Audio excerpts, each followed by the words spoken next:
Olha, então boa noite e bem-vindos aos Suspeitos do Costume, o podcast onde três padres conversam sobre as entrelinhas dos grandes assuntos da atualidade religiosa.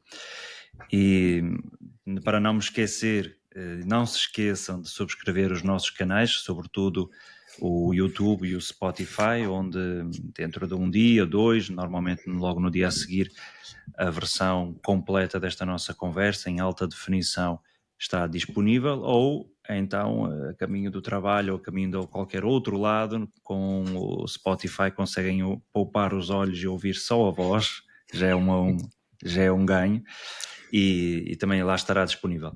Uma pequena primeira ressalva, nesta nossa conversa prévia, antes de irmos para o ar, estamos com algumas dificuldades na ligação, às vezes ou a voz ou então a imagem pode particularmente estar assim distorcida ou falhar, não, é algo que aparentemente até da plataforma e não tanto da nossa internet.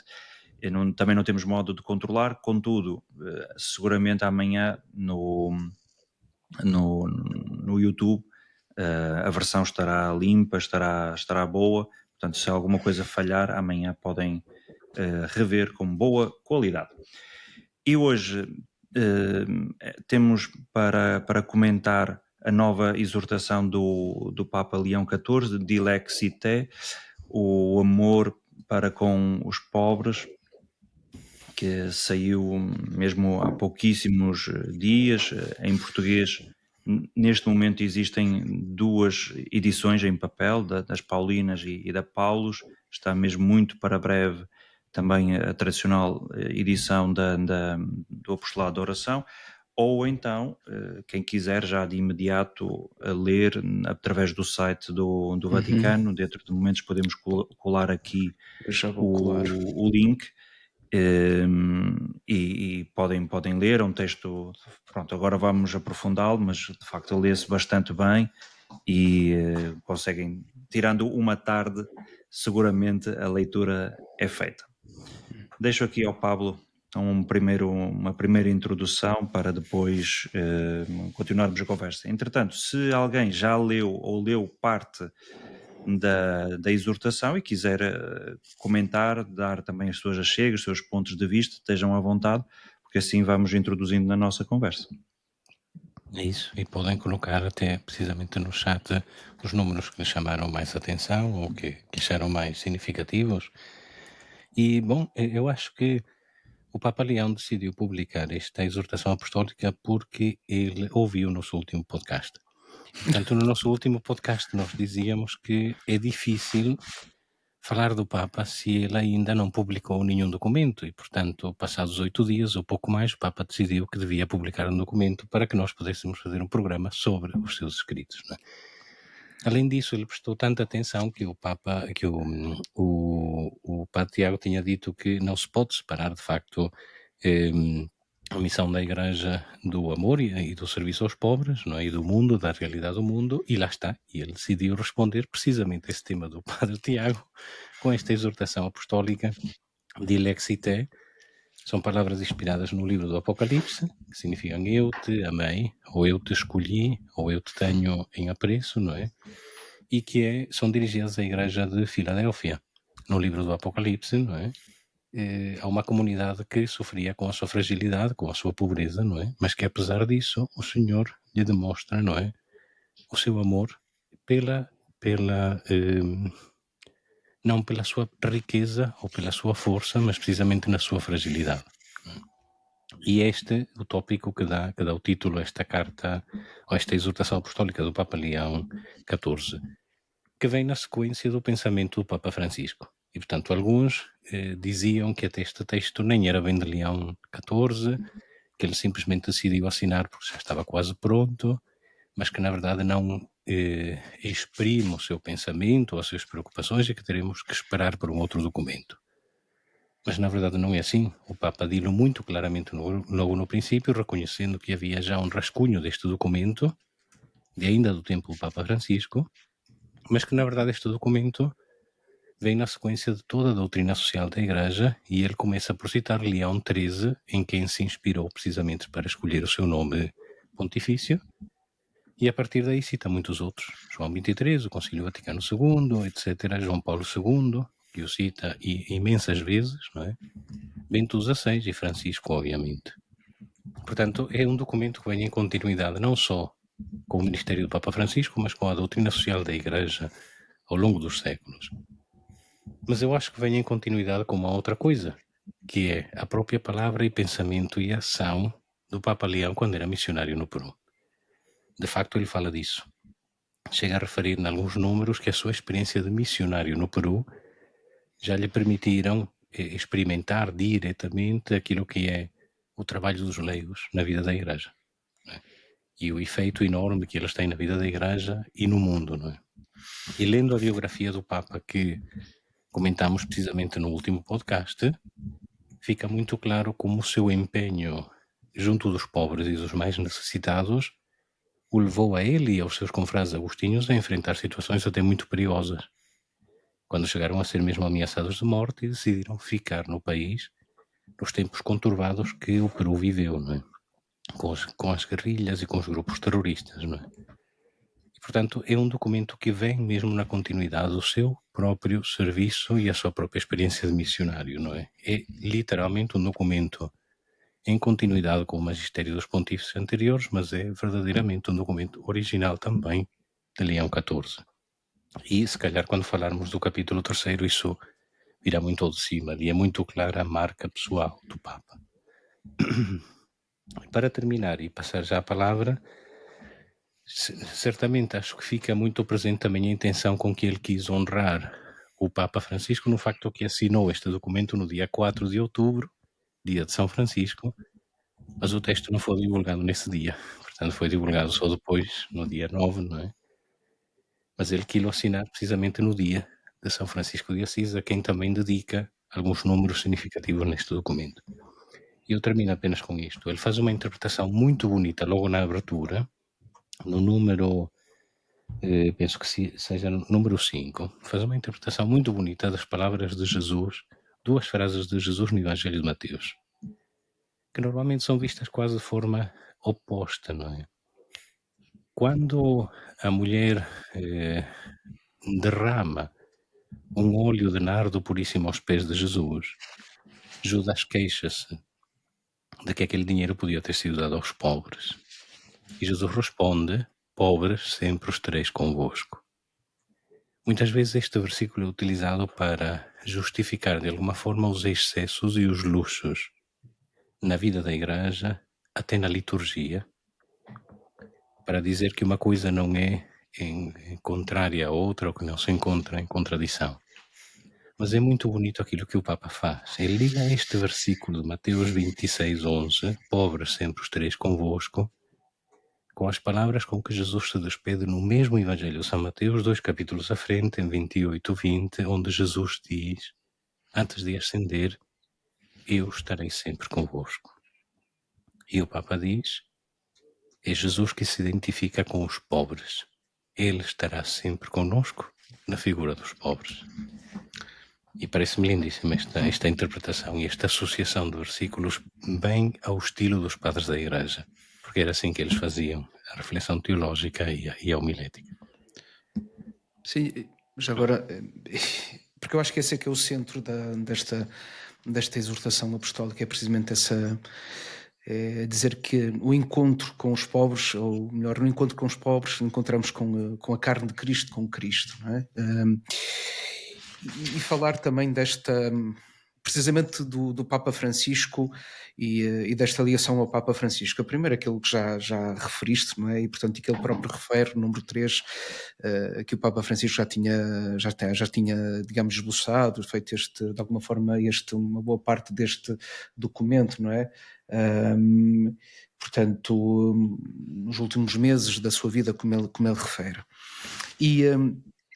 E ao ler este documento, lembrei-me de uma outra dimensão que não foi muito valorizada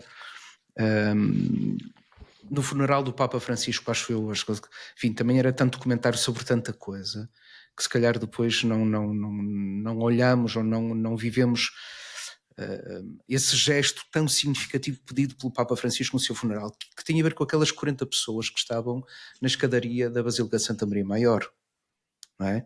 Portanto, que são esses marginalizados, são esses pobres, portanto, eram imigrantes, pessoas transgênero, sem abrigo e presos, portanto, e foram escolhidos simbolicamente para acolher ali, na casa da mãe, porque no entendimento do Papa Francisco eram os filhos prediletos de Maria, não é? Mas eu entendo também que ali é o próprio, ou seja, na casa da mãe e à entrada o Papa Francisco é acolhido pelo próprio Cristo e por aqueles com quem sempre esteve. Porque eu acho que a dimensão mais inquietante desta exortação é que é inquietante porque não nos deixa confortáveis, não é? Que nos obriga a pensar sobre a nossa relação com os pobres, dessa igreja que deve ser pobre. Aliás, o terceiro capítulo inicia precisamente com essa expressão do Papa Francisco, que foi no primeiro encontro, digamos, com a sociedade civil, mas foi com os jornalistas na sala Paulo VI, não é? Como eu desejaria ou desejava ter uma igreja pobre para os pobres, não é? E que vai ao encontro daquilo que o Papa Francisco que já nos incomodava, não é? E que temos alguma dificuldade a entender e que aqui aparece bem explícito, que nos aparece bem explícito nos números 18 a 23. Porque acho que isso é que é o centro do documento, que é quando Jesus, o Messias pobre, não é? A forma como o Filho de Deus se manifesta. E tenho referido isso em alguns momentos, quer dizer, o estilo de Deus que se relaciona e se aproxima de nós. Ele faz-se pobre, não é? Faz-se pobre, faz-se escândalo, faz-se pecado, ao ponto de ser crucificado, não é? Para nos salvar. Poderia ter escolhido várias famílias, mas depois eu acho muito belo esse desenvolvimento. Provavelmente, não sei se é do Papa Francisco, enfim, vamos agora, é a assinatura do Papa Leão e é uma exortação apostólica, é do Papa Leão XIV. Quando fala precisamente da sua família, não é? Da apresentação do Menino Jesus no templo, não é? Que as ofertas são as ofertas que os pobres deveriam fazer. A própria profissão de José, não é? Enfim, que fariam uns trabalhos, não é? Um padreiro, um carpinteiro, quer dizer, ia fazendo assim umas coisas, mas nem sequer estava ao nível de um agricultor. Bom, e o Filho de Deus poderia encarnar em muitas famílias e em muitos lugares, não teria que encarnar portanto, em Belém, não é? Naquela família, ou naquela família que era de Nazaré.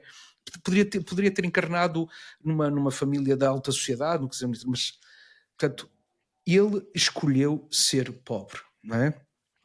E portanto, esse para mim o centro da carta, ou seja, a forma como nos relacionamos com os outros, como a igreja também se deve relacionar e qual é o estilo, ou deve ser o estilo da igreja. Eu acho que isso é o centro desta carta. Portanto, não é, e estamos no âmbito da doutrina social da igreja, não é uma questão ideológica. Como ouvi alguém dizer há pouco tempo, quer dizer, a doutrina social da igreja não é liberalismo, também não é marxismo, ou seja, não é o capitalismo, também não é o comunismo. E, portanto, quem assume o evangelho e assume a doutrina social da igreja apanha dos dois lados. Apanha dos dois lados, ou seja, há esta tensão, quer dizer, há a propriedade privada, o direito ao lucro, mas também há a justa redistribuição das riquezas, o cuidado com os trabalhadores, ou a dignidade, não é, da pessoa humana. E, portanto, eu acho que nos coloca, que este texto, esta exortação apostólica, coloca-nos aí. Só queria terminar, é um dado estatístico, mas que é bastante relevante, e para dizer que também o pontificado do Leão XIV neste momento encontra-se em continuidade com o do Papa Francisco, na sinodalidade, nesta dimensão deste cuidado e atenção ou opção preferencial pelos pobres, que é no total de 130 citações, 55, eu estou-me a valer aqui do trabalho de contagem do António Marujo, mas acredito que esteja certo. Portanto, quase metade das citações são do Papa Francisco, não é? Portanto, 55, em 130 citações, 55 são do Papa Francisco. E, portanto, está aqui também, para mim, um terminar de um capítulo, mas uma continuidade daquilo que é o pontificado do Papa Francisco, porque há outra coisa, enfim, nós sabíamos na altura do conclavo, quando se aproximava o conclavo, uma das coisas que foi muito falada foi o Papa é sucessor de Pedro, não é sucessor do seu antecessor.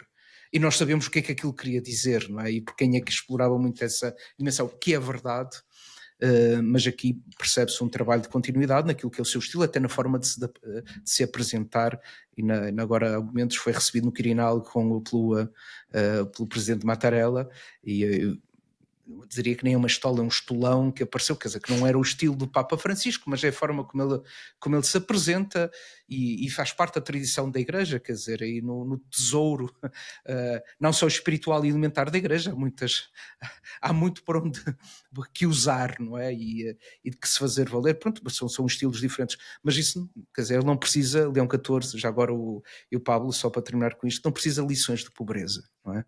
Não precisa que a gente lhe dê lições de pobreza, muito contrário. Ele precisa de nós, é que nós precisamos de um coração convertido e também pobre, simples, humilde, ao estilo de Jesus.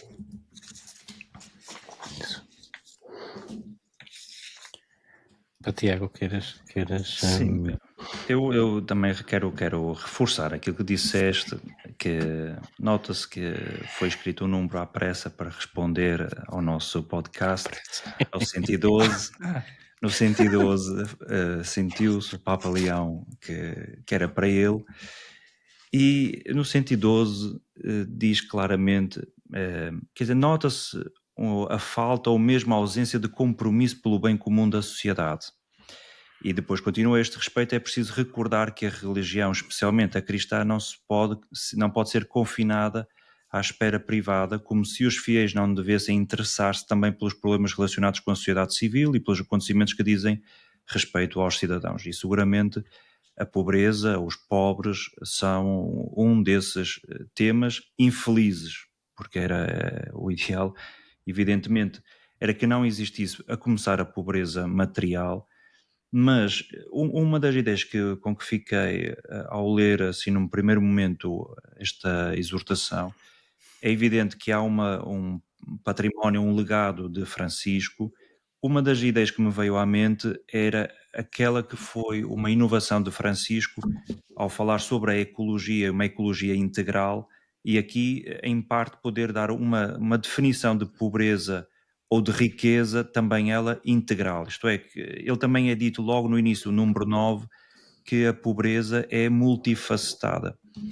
Quando nós falamos de pobreza, imediatamente nos recordamos aquela que é mais urgente, e esses são os bens necessários de gente que não tem o que comer, não tem o que beber, e sobre isso é preciso atender, porque espiritualizar aquele que não tem o que comer, o que beber, não creio que não se faça um bom serviço. E há, de facto, Jesus tinha muitos sermões para dar, mas primeiro deu de comer e de beber àquela gente, e depois é que avançou para uma outra comida e uma outra bebida. Mas este é um problema, uma situação a ter que resolver. Mas depois é verdade que é algo muito mais amplo, ao falar da pobreza moral, falar da pobreza espiritual, cultural, daqueles que se sentem fragilizados, um pouco também à imagem daquilo que aconteceu com Jesus quando cura alguém fisicamente. Não está só a curar, como sabemos, fisicamente, está a curar a nível da sua integração ou reintegração na sociedade, na sua aceitação, na sua própria história, na sua relação com Deus. Portanto, há uma cura que é integral, e neste aspecto também me parece que faz bem ao dilatar aquilo que é a acessão da pobreza. Nas grandes cidades, há uns tempos atrás falava-se, hoje não tanto, sobre a pobreza envergonhada da classe média, que perdeu a capacidade de fazer face aos seus compromissos, nomeadamente dos empréstimos bancários. Recordamos que ainda há poucos anos, com o aumento das taxas de juro, muitas pessoas viram quase os seus empréstimos duplicar, e agora com a situação toda da habitação e por aí adiante.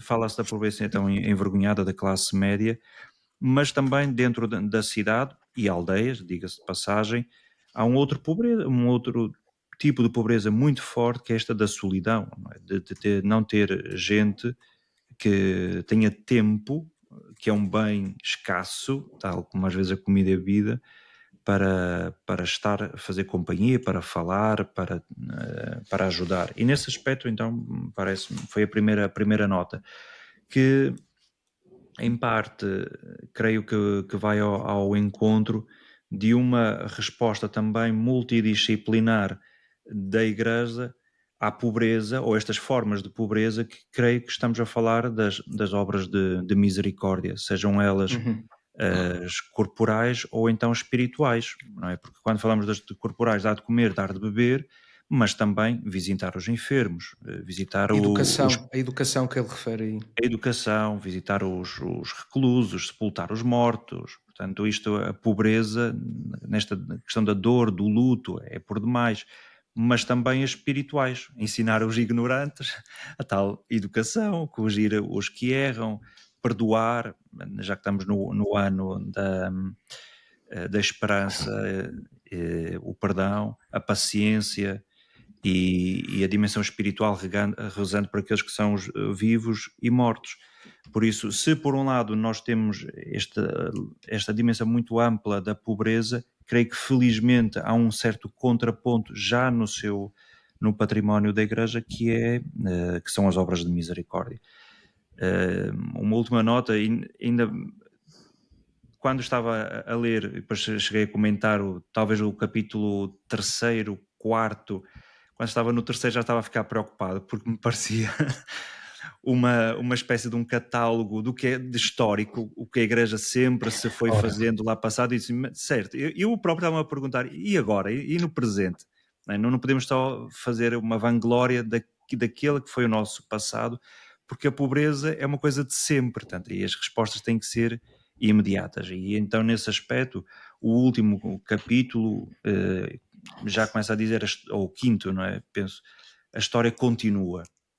E continua e há de continuar.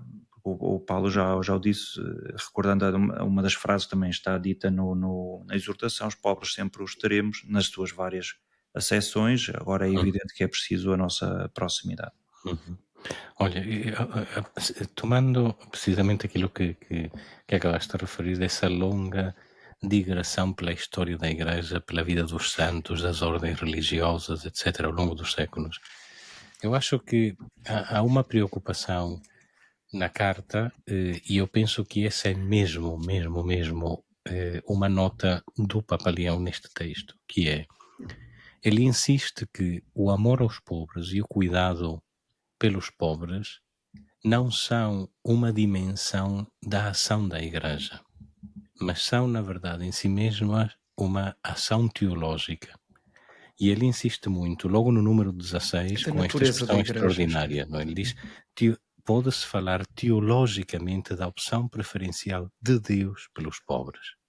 Portanto, esta é a primeira em que ele coloca o amor pelos pobres no contexto das virtudes teologais, isto é, o amor a Deus é inseparável do amor aos pobres. Portanto, não é uma moda do Papa Francisco, não é uma coisa que um Papa gosta mais do que os outros, é o próprio cerne do Evangelho que nos leva a amar os pobres. Depois continua mais à frente, número 46 e no número 84, ele fala da natureza cristocêntrica, isto é, doutrinal, são as palavras dele, número 84, natureza cristológica é cristocêntrica, isto é, doutrinal desta reflexão e não apenas de caráter social, ou seja, o amor aos pobres é uma questão da nossa fé em Cristo. Não é só uma questão da nossa ação, faz parte da nossa fé em Cristo, é inseparável da nossa confissão do nome de Cristo, o amor aos pobres. E, portanto, ele insiste nesta dimensão teológica, cristológica e eclesial do amor aos pobres. Não é uma moda, e mais ainda, depois ele continua a dizer, e por isso é que depois alonga-se tanto numa reflexão bíblica, vai buscar o diálogo de Jesus, quando lhe perguntam qual é o maior mandamento, ele diz, o primeiro é amar a Deus, porém o segundo, isto é, são inseparáveis, não é? Fala do exemplo de São Lourenço, não é? A quem, quando é preso e lhe pedem que traga os tesouros da Igreja de Roma, ele recolhe os pobres da cidade e traz-los ao imperador e diz: estes é que são São os o tesouros. tesouro da Igreja. E depois continua, não é? A falar dos outros santos da Igreja, tantas figuras, sobretudo São João Crisóstomo, não é? Com algumas das suas expressões extraordinárias, não é? Quando ele diz: Deus não precisa, Cristo não precisa de vasos de ouro, de cálices de ouro, São precisa João de Crisóstomo. almas de ouro. E, portanto, ele recorre a toda essa tradição viva da Igreja e diz mesmo: se não quisermos sair da corrente viva da Igreja, eu acho que isto é uma expressão extraordinária para recordarmos, quando se fala de tradição da Igreja, estamos a falar também do amor aos pobres. Se não quisermos sair da corrente viva da Igreja, não, e do Evangelho, não podemos deixar de fora o amor e o serviço aos pobres. Isto é no número 15 da exortação. Se não quisermos sair da corrente viva da Igreja.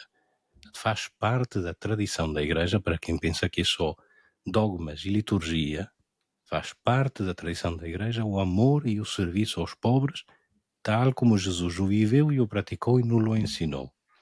E depois diz, com umas expressões extraordinárias, não é? Os pobres não são um problema para a Igreja, são uma questão familiar, são dos nossos. Isto é número 104, não são um problema. E depois diz, onde o mundo vê ameaças, a Igreja vê filhos. Os imigrantes, os refugiados, não são ameaças, são filhos da Igreja. E se são filhos da Igreja, são nossos irmãos. E como cristãos não podemos embarcar em nenhum tipo de discurso que criminaliza ou culpabiliza os mais pobres e necessitados da sociedade como os culpados dos problemas. E isto diz também muito a propósito do tipo de discursos políticos que se fazem hoje, a nível nacional e a nível internacional. Os refugiados, tal como Cristo foi refugiado, e ele recorda isso também nesta exortação apostólica, não são apenas ameaças, são filhos da Igreja. Filhos da Igreja. Portanto, eu penso que este discurso do Papa vai muito nesse sentido, de recordar-nos que o amor aos pobres não é um acrescento, não é um apêndice da ação da Igreja. Ele diz mesmo, não são uma atividade, nenhum departamento da pastoral da Igreja. São parte do centro da mensagem de Cristo e da vivência do Evangelho. Sim, e esse capítulo 3, que eu gostei imenso, começa logo depois de citar o Papa Francisco, no 35, depois no número 36, também ele diz: há que afirmar sem rodeios que existe um vínculo indissolúvel entre a nossa fé e os pobres. E a este respeito temos abundantes testemunhos ao longo da história, quase bimilenar, dos discípulos de Jesus. E aí começa o grande elenco, não é? A partir dos padres da Igreja, não é? Depois a caridade aos doentes, os mendicantes, a reforma evangélica, a educação dos pobres, os migrantes, as testemunhas modernas da caridade, não é? A ordem hospitalar, por exemplo, São João de Deus, que é uma outra coisa que nos faz redescobrir. E por isso eu acho muito importante este terceiro capítulo. Aliás, acho que o texto dele todo ele é muito bom. Este terceiro capítulo, que é assim, uma lição de história, quase como dizemos do serviço da segurança social da Igreja, ou daquilo que nós, depois, de modo moderno, conhecemos como os nossos hospitais, ou as IPSS, quer dizer, mas que isso, no mundo ocidental, tem origem na Igreja, não é? Que é importante dizê-lo. Por exemplo, o cuidado da saúde mental desta figura de São João de Deus é fundamental, não é? Portanto, o São João de Deus, o cuidado da saúde mental, ele próprio quase que no momento foi considerado louco, mas digamos, o pioneiro do cuidado das pessoas com problemas mentais. Mas não só isso, quer dizer, ou então pensar numa Teresa de Calcutá com os pobres mais pobres, não é? Aqueles absolutamente miseráveis, não é? Portanto, eu acho este capítulo, quer dizer, no fundo, dizer claramente que a identidade aquilo é sublinhar aquilo que o Pablo disse, quem sabe Papa, passa pela opção efetiva pelos pobres, portanto, e passa no culto, na pastoral, na educação, na saúde, portanto, na liberdade, não é? ou na libertação eu desconhecia este caso da libertação tem a ver com Sim. os Os como é que eles chamam? mercedários e os Os trinitários. trinitários, precisamente, Sim, que se sim. ofereciam até em Sim, substituição daqueles que estavam presos ou até de condenação escravos, isso escravos mesmo. eram. Agora, Essa era uma coisa que eu achei muito bonita e até estava a pensar precisamente a referir, porque para os nossos ouvintes que porventura não conheçam, aparece o número 60 e é precisamente o testemunho desta ordem, destas duas ordens, embora houvesse mais, mas sobretudo os trinitários e os mercedários, que sobretudo na altura, no século XII, XIII, na sequência das cruzadas, mas também da ocupação da Terra Santa pela expansão islâmica, quando faziam escravos cristãos, estes religiosos, estes frades, sacerdotes e leigos religiosos, ofereciam-se em troca dos escravos cristãos. Portanto, é um carisma que existe. Eles ainda existem na igreja. Os trinitários têm um hábito muito chamativo, é uma cruz enorme vermelha né, no escapulário. Mas, claro, hoje em dia transformaram a sua pastoral para aqueles que sofrem de outras formas de escravidão, isto é, dependências. Do sexo, do álcool, da pornografia, etc. Trabalham a vários níveis com aqueles que de outra forma são os os escravos no mundo camilianos, de hoje agora da vêm os prostituição. camilianos também na área da pastoral da saúde. Camilianos. Ainda hoje quem estuda pastoral da saúde em Roma, portanto, é junto deles. Portanto, todos eles portanto, isto a propósito daquilo que acho que é importante que nós conheçamos, até porque há uma coisa, não é? Não só, e hoje acontece, porque uma das coisas que a igreja às vezes é acusada é precisamente não fazer, parece que não faz nada por ninguém, porque também não anda aí a anunciar o trabalho real que está a fazer. Precisava de ficar até ao fim, por exemplo, este sinal que nos é dado da paróquia em Gaza, não é? Portanto, de ficar lá, aconteça o que acontecer, quando Israel pretendeu fazer uma incursão terrestre lá e, portanto, pediu para que saíssem. Portanto, mas, de qualquer forma, eles decidiram, não só eles, também a Igreja Ortodoxa, decidiram ficar ali. Mas há uma coisa muito interessante que eu estou curioso, pelo menos até agora não se ouviu, é que este discurso, de outro modo, que era tido pelo Papa Francisco, acusavam, quando ele fazia este discurso, era acusado de ser um tipo de esquerda, não é?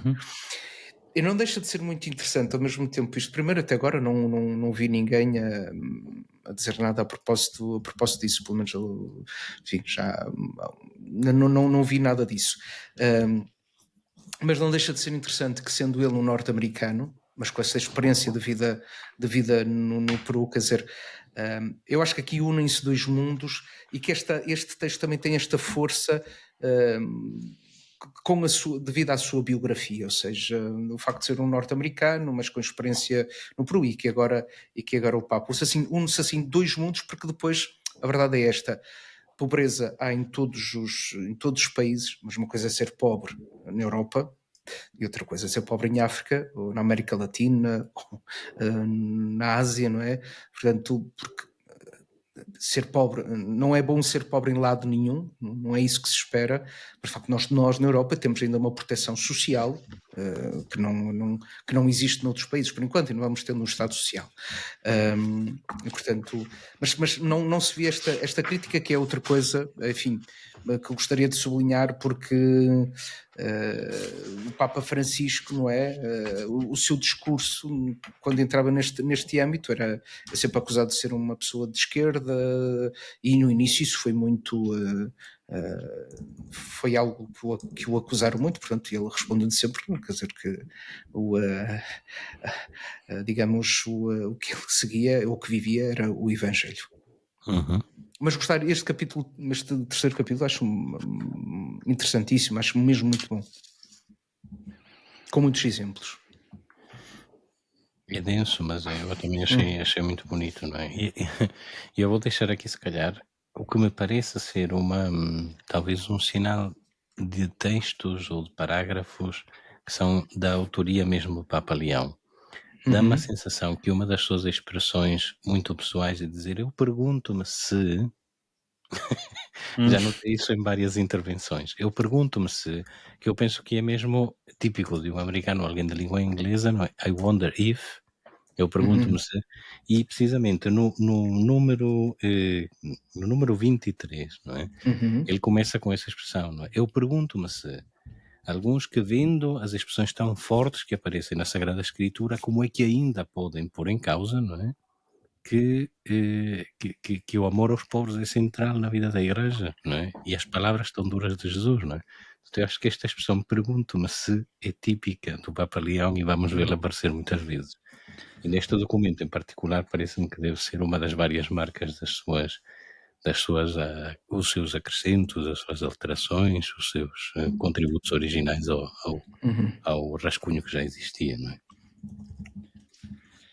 Eu também queria tocar aqui num outro assunto que está em torno dos números 84, assim salvo erro, que faz parte da história, mas neste caso da história recente da Igreja, que penso que é no 84 que se toca o nome do cardeal Lercaro, o arcebispo, ou então arcebispo de Bolonha. Esse tem uma história muito, muito interessante por detrás deste episódio, ou deste cardeal, porque nos trabalhos preparatórios e nas primeiras sessões do Concílio Vaticano II, vários padres conciliares propuseram que a Igreja redigisse um documento sobre os pobres e a pobreza na Igreja, para refletir tanto o Evangelho quanto o exemplo de Cristo pobre. Um dos que foi um impulsionador deste movimento foi o tal Cardeal Lercaro, até sugeriu um texto intitulado Ecclesia Pauperum, a Igreja dos Pobres, porque ele, já nessa altura, em parte, dizia o que agora diz o Leão XIV, é que a pobreza não pode ser apenas um fator social, mas tem que ser teológico e eclesiológico. Isto tem a ver com a teologia e com a Igreja. E que a Igreja só seria fiel a Cristo se fosse a Igreja dos pobres. Uma outra personagem muito forte, Dom Helder Câmara, vários outros bispos latino-americanos, se lermos até os diários de Congar, fala também sobre isso, reuniões nos colégios que eram convidados para falar sobre este tema. Apesar de haver um movimento muito forte, Paulo VI, na altura, falando sobre o tema, mas não permitiu ou não optou por não escrever um documento exclusivamente sobre a Igreja pobre, por um lado, ou porque achava que havia uma dispersão temática sobre o assunto, ou este era o outro fator talvez mais limitador, que escrevendo sobre isso que houvesse uma leitura demasiado política ou sociológica. Estamos num contexto da Guerra Fria, estamos também aqui nos inícios da teologia da libertação, e por isso entendeu que não seria adequado. Ainda assim, tanto na Gaudium et Spes, números 63 a 72, fala sobre a solidariedade da Igreja para com a humanidade sofredora, a importância da justiça, o desenvolvimento integral. Lumen Gentium 1.8 também fala sobre isso, a Igreja simultaneamente santa, precisar de purificação, seguindo Cristo pobre e humilde, mas ainda que com todos estes avanços, há um texto não escrito no Concílio Vaticano II. E o texto não escrito é o encontro que cerca de 40 padres conciliares, 40 bispos, nas catacumbas de Domicília, se encontram já praticamente no fim do Concílio Vaticano II, em 65, para fazerem entre si um pacto de pobreza. Os nomes, não houve texto escrito, só mais tarde alguns tentando, é um bocado como o conclave, fazer reconstituição histórica de quem lá estava para chegar até aos nomes. Hoje mais ou menos sabemos quem é que lá esteve, portanto não tem valor conciliar, mas é um texto marcadamente do espírito do Concílio Vaticano II e seguramente daquilo que era importante. Algum dos signatários, o Dom Helder Câmara do Brasil, o Fragoso do Brasil, Canadá, Chile, da Argentina, também houve. E o que é que estes bispos na altura propuseram? viver segundo um espírito de vida simples, sem luxos, renunciar inclusive aos títulos a que teriam direito, como eminência, excelência, serem apenas tratados como padre, irmão, em alguns casos recusar bens pessoais ou vender alguns bens do paço para fazer face às despesas, estar junto dos pobres, ter uma voz profética, colaborar com os leigos. Portanto, há um conjunto concreto de medidas que traduzissem em gestos concretos aquilo que é a Igreja pobre. Este encontro nas catacumbas acabou por ser, isso sim, olha, uma encíclica escrita por gestos, influenciou imensos trabalhos mais tarde, Medellín, Puebla, Aparecida, que vêm citados, alguns pastores, padres mártires, ou Romero e por aí adiante. Francisco, claro, também o inspirou, a Igreja pobre para os pobres, uma das primeiras frases de Francisco, e só em 2015, então surge nos 50 anos do Concílio Vaticano II, este é o livro que fala sobre o Pacto das Catacumbas, ainda existe, da editora Paulinas, e há uma espécie de reviver desse momento, e muitos outros, fala-se em torno de 200 bispos que assinam um novo pacto das catacumbas. Portanto, foi um gesto profético que foi fazendo o seu caminho e que hoje vários bispos vivem segundo o espírito desse encontro nas catacumbas de Domicília. Para dizer o quê?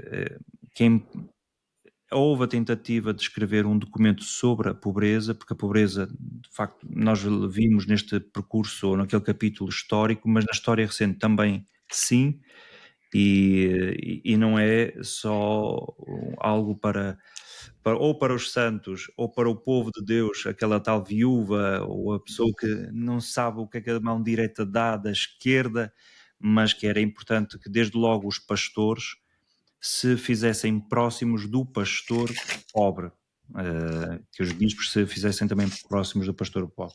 Era só para contar esta história, porque vendo o nome dele fez-me relembrar todo este episódio que é extraordinário. Quem tiver interesse em aprofundar, acho que vale a pena.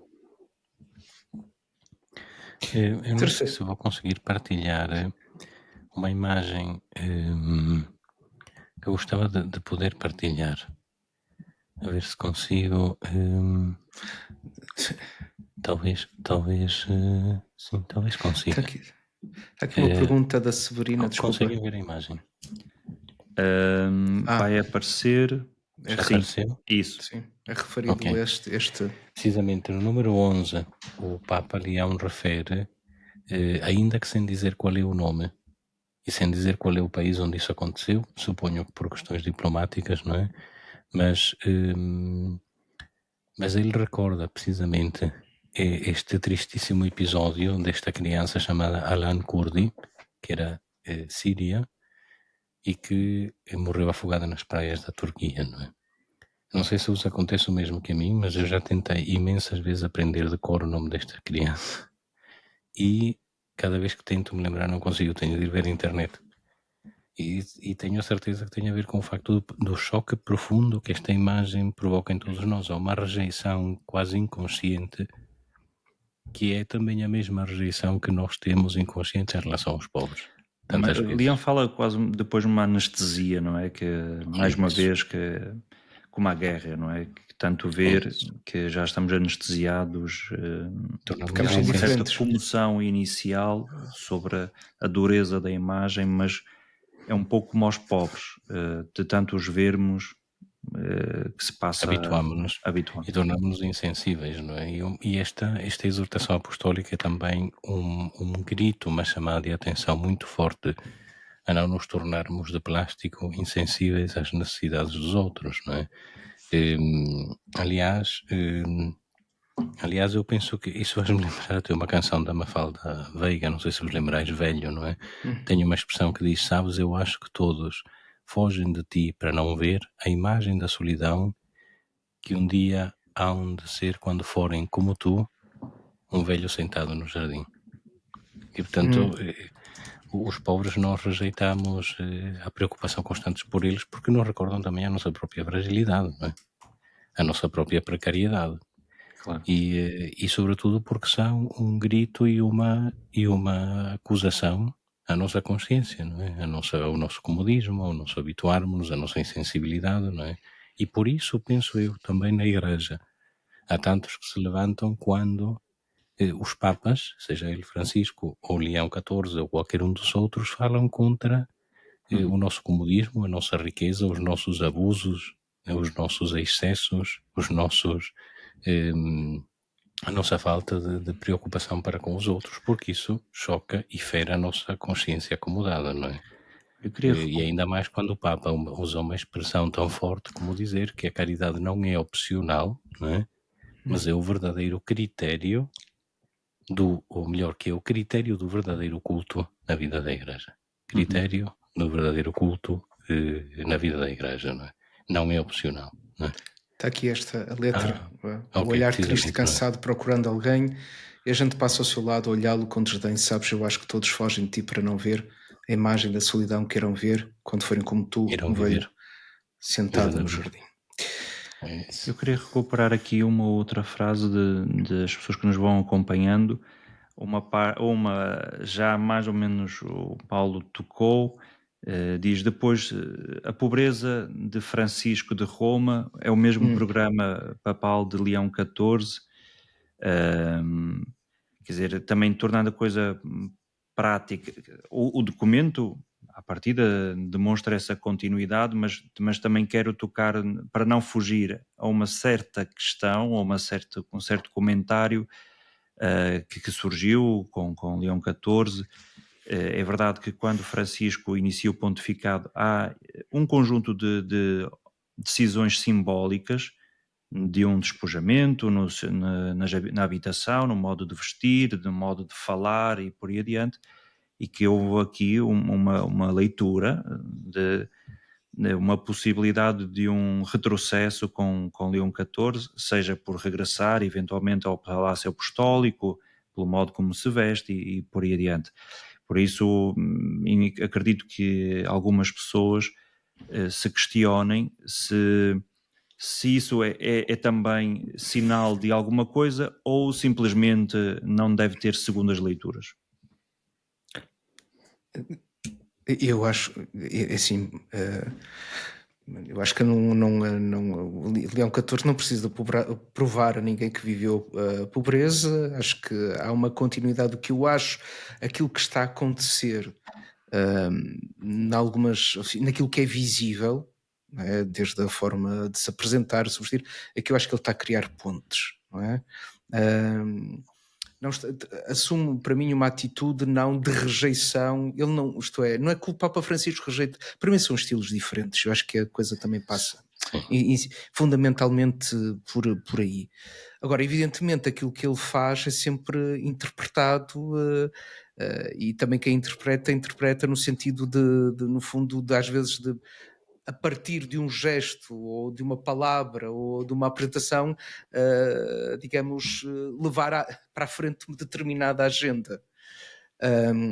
E o que eu acho do Papa Leão XIV é, primeiro, a vida dele fala por si, portanto ele não precisa de justificar, digamos, é o que é, foi junto dos pobres, foi com os pobres, esta exortação é muito clara, pega naquilo num documento, isto é, num texto que já existia, trabalham, o apresentam e eu, assim, acho que é importante o que ele diz aqui, já agora, é logo no início mesmo, no número 3, não é? Portanto, na verdade, também eu considero necessário insistir neste caminho de santificação, porque no apelo a reconhecê-lo nos pobres e atribulados, revela-se o próprio coração de Cristo, os seus sentimentos e as suas opções mais profundas, com as quais se procura configurar todo o santo. Essas são as razões, ou seja, é por isto que esta exortação é escrita, não é? E em continuidade com o Papa Francisco. Agora, o que eu acho é isso, acho que tem uma forma até descomplexada de estar no papado. Agora, todos esses sinais, como digo, onde foi agora o Quirinal e a forma como se vestiu isso tudo, faz-nos lembrar mais João Paulo II até, ou Bento Uhum. XVI, não é? Mas aquilo até, eu acho que até a minha vem mais à mente João Paulo II. Aquela estola, aquilo é, para mim é João Paulo II, não é? Que eu acho que quer dizer que de facto ele também, quer dizer, ele é ir no fundo ao tesouro, mas quer dizer, no tesouro da indumentária, aquilo que faz parte da vida da igreja e apresentá-lo assim, não é?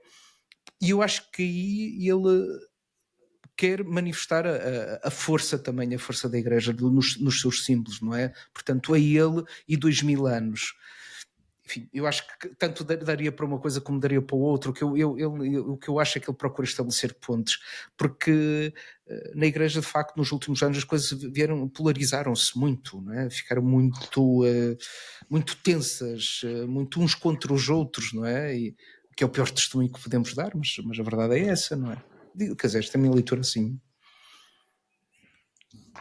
Sim, eu estava aqui a lembrar-me também que ele refere logo nos primeiros números, não é? Aquela expressão de São Paulo na segunda carta aos Coríntios. Lembrai-vos de Cristo que era rico e se fez pobre por vós para vos enriquecer com a sua pobreza, não é? E aqui fala precisamente desta certa ambivalência da riqueza e da pobreza, não é? Ou seja, que a riqueza como tal pode estar e deve estar ao serviço dos mais necessitados, não é? E que, na verdade, a pobreza, ou pelo menos uma certa modéstia, nos aproxima do próprio Cristo, porque ele escolheu viver pobre e viver com os pobres. E que, portanto, podemos bem falar daquilo que alguns autores chamam um embaraço do conforto, não é? Que o conforto e o excesso de bens materiais tornam-se, de facto, um incômodo para a vida e para a própria missão da Igreja. E, de facto, quantas vezes ao longo da história da Igreja, não é? O excesso de poder e de conforto transformou-se num obstáculo para a vida da Igreja. E não é por acaso que de tantos em tantos anos ocorre alguma revolução, algum ataque à Igreja, que num país ou noutro lhe provoca um despojamento absoluto. E nessas circunstâncias de profundo despojamento a Igreja renasce. Volta a encontrar-se com Cristo pobre, não é? E enriquecido pela sua pobreza, e volta novamente à aventura do Evangelho desde o princípio, não é? E isto acontece, não é? Eu penso que, e se calhar agora aqui a lembrar uma coisa que a mim sempre me chamou muito a atenção e que, na verdade, eu penso que nunca ninguém lhe prestou muita atenção, que é na Deus Caritas Est de Bento XVI, não é? Na primeira carta encíclica de Bento XVI, ele também fala da questão do amor aos pobres, não é? A partir do número 30 ou 31. E houve uma coisa que sempre me chamou a atenção, porque ele diz, penso que no número 30, qualquer coisa deste género, o paradigma da ação social da Igreja há de ser sempre a figura do bom samaritano, isto é, ir atrás das situações de emergência. Sim. Ir atrás das situações de emergência. E nós na Igreja temos muitas vezes a tensão de transformar os problemas sociais em instituições. Que depois se convertem com a passagem dos depois, que depois se convertem com a passagem do tempo. O mercado da solidariedade. Exatamente, ou seja, ou que se convertem, na verdade, depois num peso tão grande que torna impossível eu poder prestar assistência a situações de emergência, não é? E eu acho sempre essa chamada de atenção do Papa Bento XVI até o dia de hoje muito significativa, não é?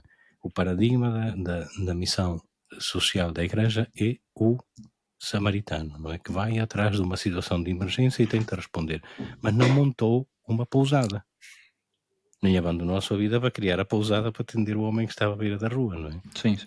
Portanto, prestou uma depois assistência uma coisa necessária e imediata, não é? Como?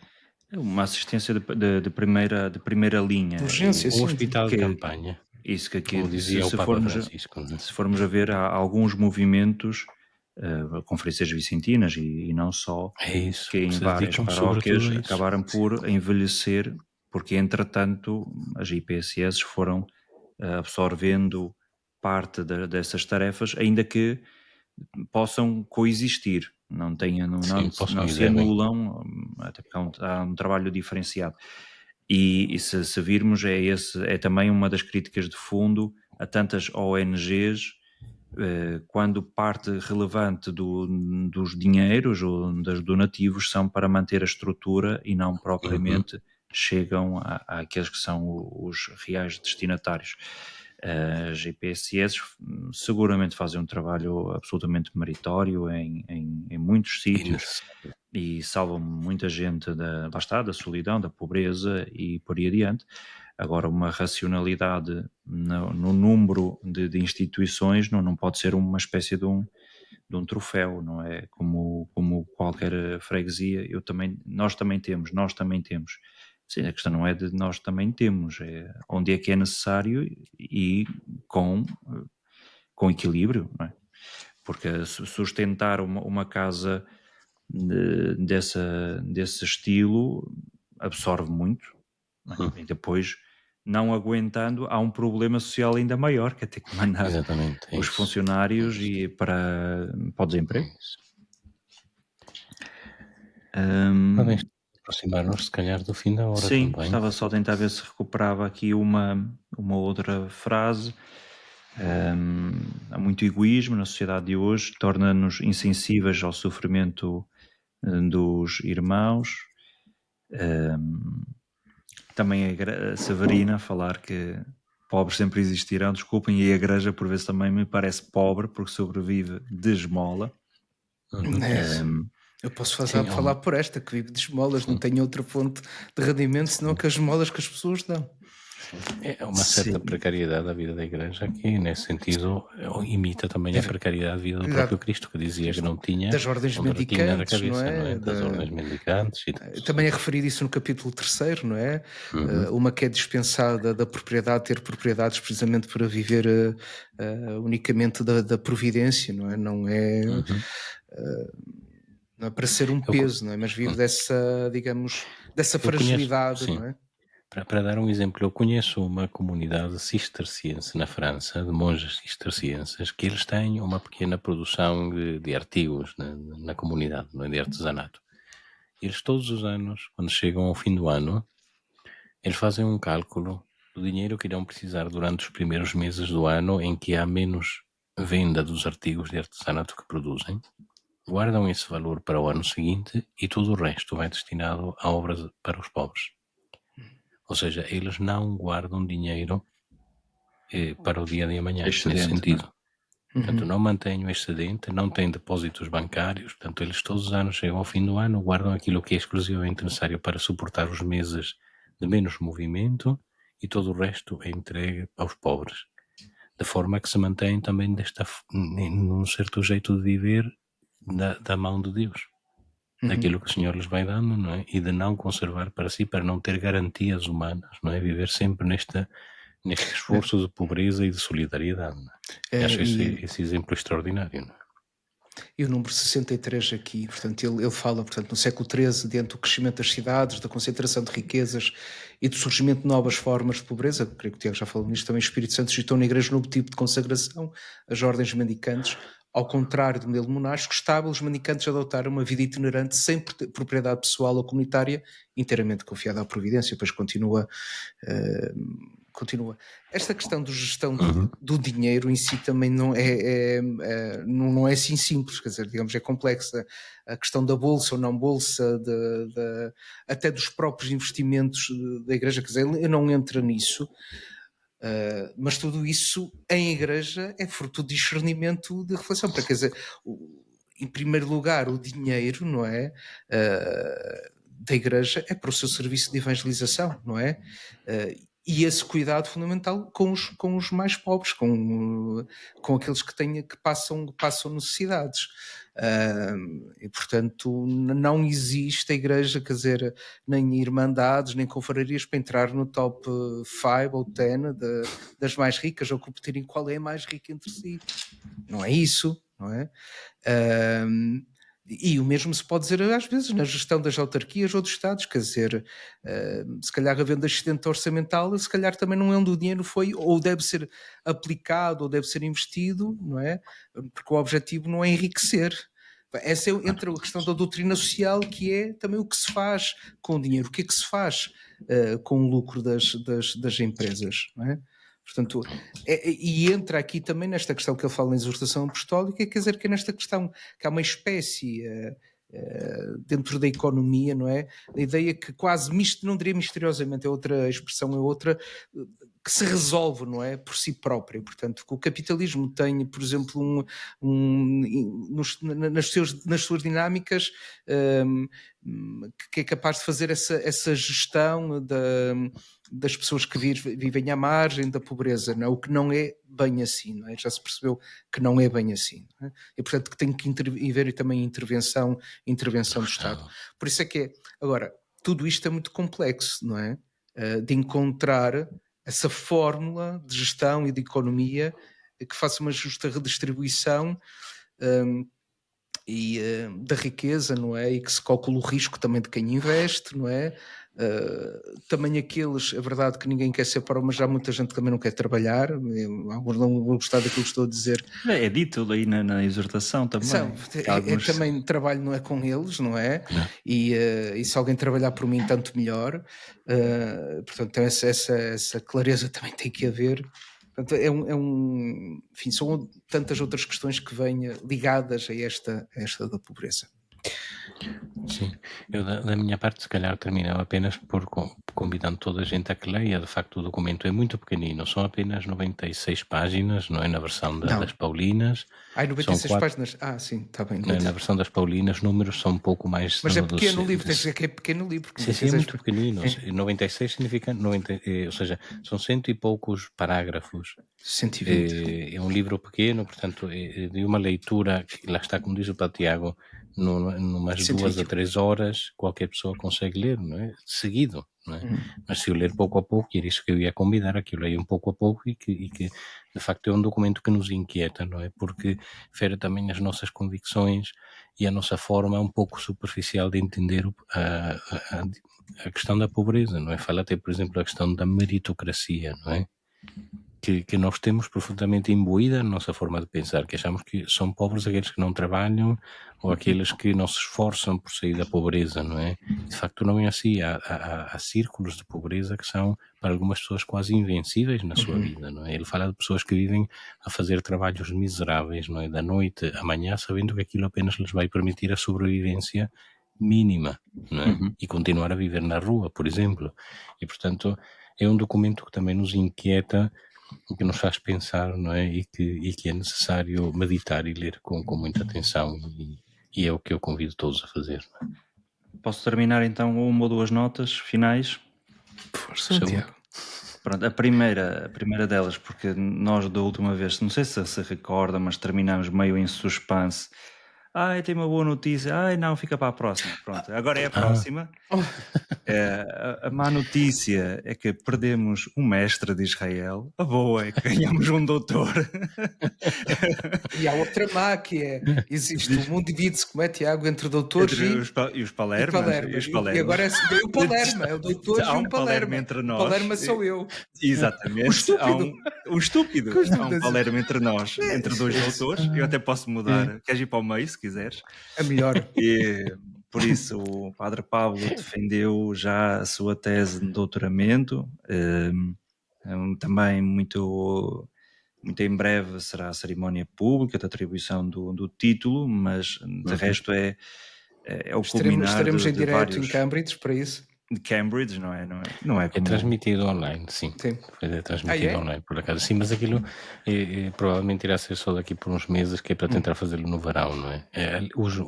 As tradições académicas de Cambridge são muito diferentes das outras universidades onde a graduação acontece no próprio contexto da defesa, não é? Portanto, a gente pode pedir em que mês é que quer fazer a graduação, depois eles são feitos, é feita a atribuição dos graus académicos aos doutorados das várias faculdades, numa celebração presidida pelo reitor da faculdade, e portanto isso é transmitido online. Mas não vamos fazer um programa sobre isso. Não, poderíamos fazer um dia sobre a tese. Sim, sobre a tese. Mas sobre a tese pode ter interesse, sim. É o culminar de muitos anos de estudo e sofridos em vários momentos, que é mesmo assim que a coisa funciona, não há nenhuma doçura em todo o percurso, mas está de parabéns, toda a gente acho que concorda com isso. E também, outra nota, voltamos a encontrar-nos daqui a 15 dias, dia 30 de outubro. Não sei se, Pablo, se podemos confirmar. Sim, ele já confirmou. Penso que vale a pena mesmo referir já de que é Com que o se padre trata. Mário Sousa. E que é uma sugestão de uma pessoa que